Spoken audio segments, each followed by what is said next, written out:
Cəhin, sən burada oturursan, ikimiz çəkirik.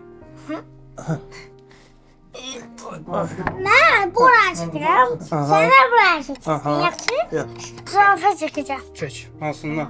Belə. Biraz belə.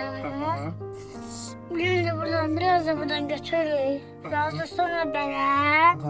Rəssam olacağım böyüyəndə. Neyi necən rəssam olur? Zürafə çəkəcəm. Sonra Gorilla çəkəcəm. Belə. yuxarıda. Üstə. Buradan ruh çək. Belə. Belə. Belə. Günəş Sonra çiçəyi. yine bu güneş oldu. Çok götürün. Ağacı bura çiçeği yoxsa bu biz tərəfə? Bu tarafa. Çək. Biraz belə, belə, belə. Ay sağ ol. Sən bu çəkməyi mənə də öyrədəcəksən?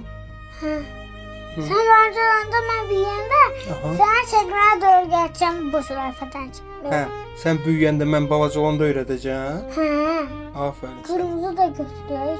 Kora havada dikiyor. Qaranmışam sən. Kora saktım buraya. Götüründə qara. Buradan da biraz da Üstünə biraz. vurmadın, qıraqlanır. Hə. Böyle tırnaklar.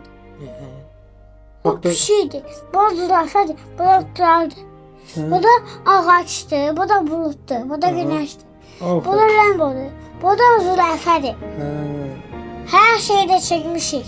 Hər şeyi çəkmişik. Bağçada öyrədirlər sənə çəkməyi. He. Bəs mən də öyrənmək istəyəndə məni bağçaya apararsan. Ola büyülen bahçesi değil. Bunların hamısını da ben çekmişim.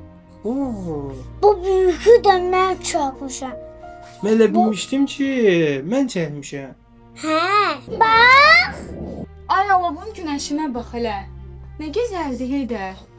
Göstər qaşlarımı mənə, baxın sənə.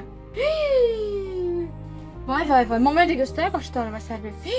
Allah Allah, qorxdum mən. Heç zürafə də sənə oxşadı. He. Şimdi qaşdan elədin. He. Afərin, Gördülər, afərin. Hə. güldü. Молодец.